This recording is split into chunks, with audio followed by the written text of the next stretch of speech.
Greetings fellow tabletop enthusiasts. I'm GM Mayhem, bringing decades of RPG wisdom to equip you with masterful storytelling skills. I've been playing these games for over 30 years and running games for as long. In that time, I've cultivated tricks of the trade through countless hours behind the screen to help GMs build epic adventures that engage players and bring imaginative worlds to life. Ever wonder why some combat encounters feel like a breeze while others seem like an insurmountable challenge? Balance. It's the invisible fulcrum on which the world of tabletop RPGs teeters. It's the fine line that separates a thrilling, edge-of-your-seat encounter from a frustrating, controller-throwing disaster. And, as a game master, it's your job to master the art of balance. Imagine, if you will, a beautifully choreographed dance. When all elements are in harmony, the result is a performance that captivates the audience, leaving them in awe of the dancer's skill and precision.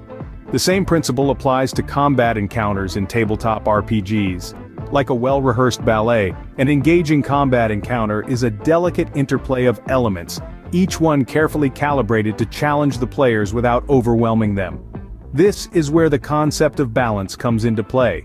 A balanced encounter ensures that all players get a fair share of the spotlight, that their choices matter, and that victory is within their grasp.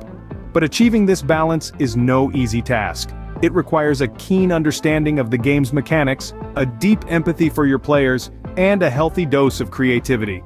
Consider the variables at play. The party's level, for instance, is a crucial factor. An encounter that is perfectly balanced for a group of first-level adventurers may prove too easy, or indeed too hard, for a party of higher level. The number of players in your group can also tip the scales. A horde of goblins might pose a significant challenge for a party of 3, but be a walk in the park for a party of 6. Then, there are the resources at your players' disposal. The spells they have prepared, the magic items they possess, the hit points they have left. All these can dramatically affect the outcome of an encounter. And let's not forget the characteristics of the enemies. Their abilities, their tactics, their motivations. These can all add layers of complexity to an encounter, making it more engaging and unpredictable. Balancing encounters is a fine art that, when done right, can lead to unforgettable gaming experiences. And that, dear listeners, is the art of balance. So what are the key factors that can tip the scale of balance? Let's dive into the depths of this question. First up is party level. Party level plays a pivotal role in shaping the challenge rating of encounters. A level 10 party, for instance, will make short work of a band of goblins that a level 1 party would find a serious threat. As a game master, it's your job to keep this in mind and adjust your encounters accordingly.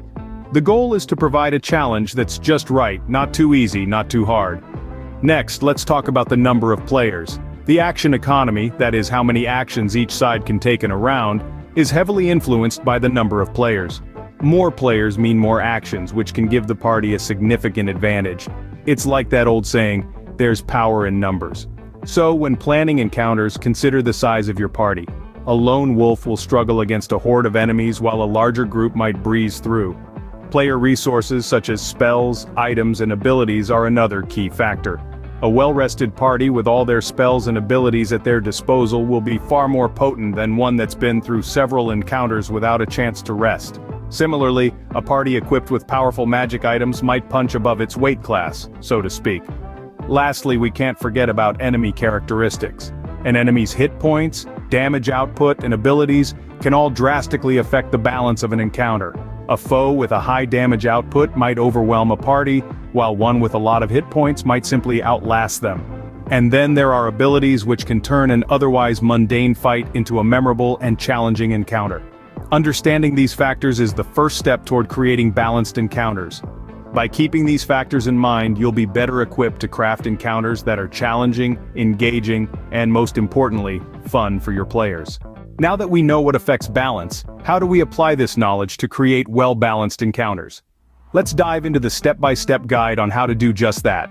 Step 1. Assess your party's level and the number of players. This is crucial as it sets the baseline for the challenge you're about to design. A party of high-level characters will need a different kind of encounter than a group of beginners. Similarly, a large party can handle more enemies or tougher challenges than a smaller one. Keep in mind, it's not just about the numbers but also about the party's composition. A group with a variety of classes and abilities can tackle a wider range of challenges than a party of similar characters.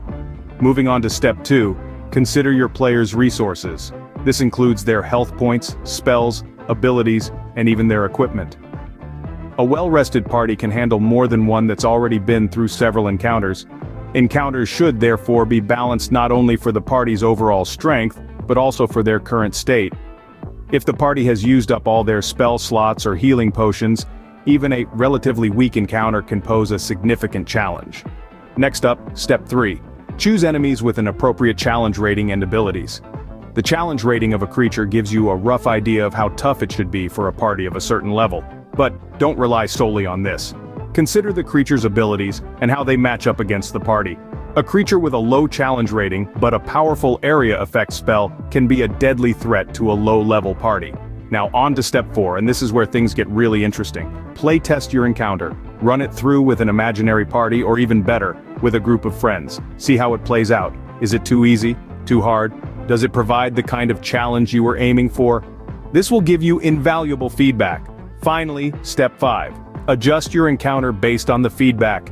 Did the encounter turn out to be a walk in the park? Perhaps you need to add more enemies or choose ones with higher challenge ratings. Was it a total party kill? You might need to dial back the difficulty or provide the party with some additional resources. Remember, the goal is not to defeat the party but to provide them with a fun and challenging experience. That's our step-by-step guide to balancing encounters. But don't think of it as a rigid set of rules. It's more like a framework or a tool set you can use to create the encounters that best suit your game and your players. Feel free to experiment, to try new things, to challenge your players and yourself. And one more thing. Don't be afraid to make mistakes. Every encounter you design, whether it's a success or a failure, is a learning experience. It's an opportunity to grow as a game master, to become better at creating engaging, balanced, and fun encounters for your players. Remember, balancing is not a one-time action but a continuous process of adjustment and fine-tuning. Just like playing the game itself, it's a journey, not a destination. And it's a journey we're all on together. So let's keep learning, keep growing, and most importantly, keep having fun. So, what are the key takeaways from our discussion on balancing combat encounters?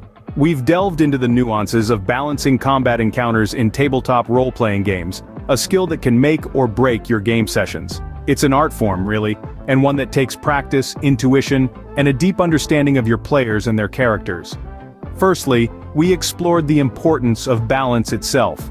It's not just about making sure your players aren't overwhelmed or under-challenged. Balance is about creating a satisfying, engaging gaming experience that keeps your players on their toes, without pushing them off the edge. It's about crafting combat encounters that are challenging, but not impossible, rewarding, but not easy. We then investigated the various factors that affect balance. These include the level of your players' characters, their abilities and resources, the number of enemies they're facing, the environment of the encounter, and even the unpredictability of dice rolls. Understanding these elements and how they interact with each other is key to creating a balanced encounter. But understanding alone isn't enough. So, we walked through a step-by-step guide on how to actually balance your encounters. It starts with assessing your party's strength, then choosing appropriate enemies, and finally, tweaking the encounter based on your players' actions and the unfolding narrative. Remember, balance isn't a set-it-and-forget-it task. It's an ongoing process that requires you to be adaptable and responsive to the dynamics of your game. Finally, we emphasize the importance of practice and patience. Balancing encounters isn't something you'll master overnight. It takes time and a lot of trial and error. But as you gain experience, you'll develop a sense of what works and what doesn't. What challenges your players and what frustrates them. What makes them feel heroic and what makes them feel defeated. With practice and patience, you can master the art of balancing combat encounters. Thanks for watching the video. If you enjoyed the content, please like and comment, tell me what you thought. If you want to help me out, consider joining my Patreon using the link in the description. Patrons can enjoy my videos before they are released on YouTube. You can also download articles on TTRPG subjects that I have written, and I'll be posting chapters of my upcoming book, The Game Master's Guide to Crafting Legendary Worlds. Thank you again for watching. Don't forget to subscribe to make sure you never miss out.